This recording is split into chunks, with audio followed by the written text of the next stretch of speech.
이쪽입니다. 오랜만에 얼굴이 나왔습니다. 홍정욱 전 의원입니다. 그런데요. 홍정욱 전 의원 딸 얘기입니다. 홍정욱 전 의원 딸 공항에서 마약 밀반입 적발됐다.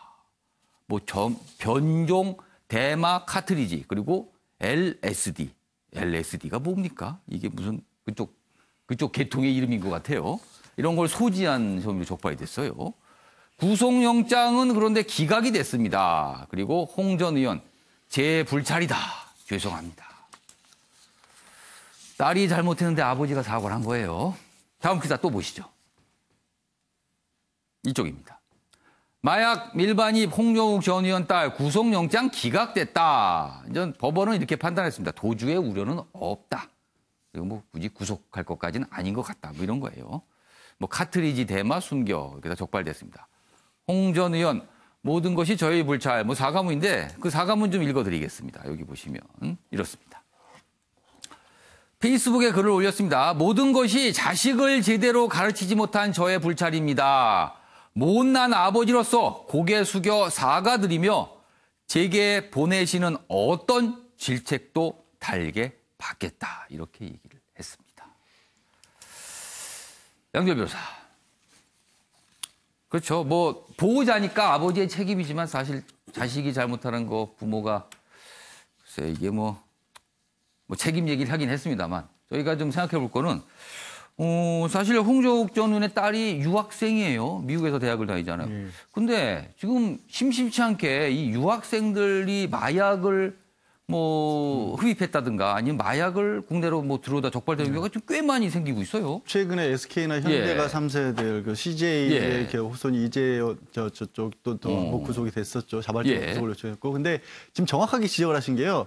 이름들이 낯설다고 하셨죠. 맥산, 카트리지니, LSD니, 크리스탈 이런 것들이 나오는데 이게 우리가 전형적으로 마약사범이라고 했을 때 흔히 속어로 뽕이라고 부르는 그런 것들이 있죠. 동남아나 중국 등을 거쳐서 들어오는 필로폰 계열하고 완전히 다른 것들 계열하고 다른 겁니다. 이게 지금 적발된 사례들은 최근에 적발된 사례는 전형적으로 미국 쪽에서 유행하는 약품들이 들어오고 있는 거예요. 그리고 이거를 들여오다 적발된 사람들도 미국 유학생활 과정에서 접한 것들. 근데 그런 것들은 미국에서도 불법입니까? 미국에서는 대만은 합법인 곳이 지금 아마 9개 주 이상이 합법이고요. LSD나 그 크리스탈 종류는 미국에서도 불법입니다. 불법이네요. 하지만 우리나라처럼 이렇게 강력하게 단속을 하지 않기 때문에 쉽게 접할 수가 있다는 건데 그래서 제가 구별을 해서 드린 말씀이 뭐냐면 이른바 유학을 할 수 있고 그래도 어느 정도 뭐 이른바 사회 지도층이라고 불리우는 자녀들이 국내와 해외를 드나드는 비율이 굉장히 쉽게 드나들고. 지금 사실 홍정욱 전 의원의 정도의 가정이라면 굉장히 유복한 가정이잖아요. 그렇죠. 그러니까 그렇게 되고 굉장히 쉽게 드나들고 그쪽 문화에 젖어 있다 보니까 범죄의식 자체가 없이 이렇게 들어오는 경우들이 생기고 있는 것 같고 이게 어떻게 보면은 좀 부유층 자제들을 중심으로 해서 수도권을 중심으로 이런 일들이 더 벌어지고 있는 게 아닌가. 최근에 드러난 현상이 딱 그래요. 과거에는 사실 유흥업소에서 말씀드린 것처럼 뽕이나 이런 것들이 정말 그 어떤 그런 안 좋은 문화에 접하는 쪽에서 많이 벌어졌다면 어떻게 보면 전혀 그렇지 않아야 될 쪽에서 이런 일들이 벌어지고 있고. 과거에는 그러니까 등장하는 게 이제 필로폰이었고 지금은 신종 마약. 신종 필로폰이었고 뭐 조직이라든가 뭐 유흥업소 종사자 이런 쪽으로 들어갔었는데 지금은 거꾸로 전혀 그렇지 않아야 될 쪽에서 이런 벌어지고 있어서 또 하나의 사회 문제가 되고 있는 게 아닌가 저는 싶어요. 근데 이제 구속이 되지 않은 이유 중에 하나가 저는 그래서 더 놀랐는데 미성년자입니다. 그렇죠. 미성년자죠. 미성년자입니다. 그런데도 불구하고 아무렇지 않게 이걸 가지고 올 생각을 했다는 것 자체가 어찌 보면 얼마나 너무나 자연스럽게 미국 쪽에서 이것들을 좀 유학을 간 그 현지에서는 굉장히 만연됐다라고 볼 수밖에 없네요. 그런 추측을 하게 만드는 거죠, 상황이. 이재용 전 의원. 네. 홍정욱 전 의원이 사실 무슨 선거 때마다 이름이 거론되잖아요. 출마 가능성에 대해서. 네. 근데 좀 곤혹스럽게 상황이 됐네요, 그러면은. 완전히 찬물 끼얹은 거죠. 본인이 만약 그런 선거라든지 앞으로의 그런 계획이 있었더라면 얼마 전에 페북에 글을 올려가지고 정치 복귀하나 안 하나 그게 지금 이슈가 종종 됐었거든요. 정치 복귀 얘기가 자꾸 나오거든요, 지금. 그렇죠. 나왔었는데 저 일이 아마 큰 걸림돌이 되지 않을까. 만약 그런 생각이 있었더라면 그런 생각이 좀 듭니다. 그래서 그래서 그런지 제게 보내시는 어떤 질책도 달게 받겠다. 뭐 이렇게까지 사과문을 냈습니다. 아버지의 고뇌일까요? 아무튼 이런 모습이 어제 꽤 화제가 됐습니다. 이 기사가요.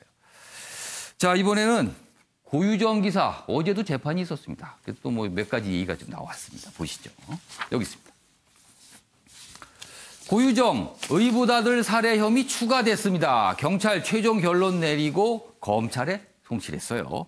그리고 어제 재판에서 고유정 전 남편 살해 재판에 나와갖고 눈물 흘리며 우발적 범행 주장했습니다. 계속 우발적이라고 주장하고 있어요. 그러면은 이게 계속 우발적이고 재판은 진행되고 그리고 새로운 또 혐의가 추가가 됐고 양지열 변호사. 그러면 이렇게 혐의가 추가되면 어떻게 이 재판을 같이 합니까? 따로 또 받습니까? 어떻게 되는 겁니까? 일단 지금 수사는 청주 상당경찰서에서 1차적으로 예. 결론을 내렸기 때문에 예. 청주지검 쪽으로 이 송치를 했고 검찰에서는 이게 만약에 기소할 만한 가능성이 있다라고 판단을 한다면 예. 현재 고유정은 전 남편 살해 사건 관련해서 제주에서 하고 있잖아요. 제주법원에서 하고 있기 때문에 제주지검으로 이거를 이송을 시킵니다. 법원을 그쪽으로 검찰을 일단 이송을 시킨 다음에 제주지검에서 기소를 해서 두 개를 병합하는 방법을 해서 하나의 재판 같은 재판에서 하게 될 수 지금 있겠네요. 이제 1심 재판이 진행 중이니까 그런 방법을 택할 것으로 보이는데요. 사실 고유정 어제 나온 얘기도 전혀 새로운 얘기는 아니에요. 예. 근데 다만 어제는 모두 진술은 원래 재판 시작할 때 하는 건데 예. 중간에 꼭 내 목소리로 이 얘기를 하고 싶다. 아마도 고유정이 생각할 때는 변호인을 통해서 하는 것보다 예. 직접 자신이 얘기를 하면 조금 설득력이 있을 거라고 생각을 한 것 같은데 예. 방청석의 반응은 정반대였다고 합니다. 사실 지난번 재판에서 본인이 얘기하게 해달라고 했는데 재판부에서 그걸 안 된다 그랬어요. 그 다음 재판까지 한번 보자라고 그랬는데 어제는 얘기를 했군요. 그래서. 근데 핵심은 우발적이다. 뭐 이 주장을 한 거예요. 그래서 계속 공방이 이어질 것 같습니다. 뭐 소개해드렸는데 뭐 딱히 새로운 내용은 없네요. 그냥 이어지는 기사고 혐의가 추가됐다 이런 부분이고 양지열 변호사가 말씀하신 대로 이게 이미 받고 있는 재판과 같이 합해져서 제주에서 계속 재판이 이루어질 수도 있다. 뭐 그런 얘기입니다. 알겠습니다.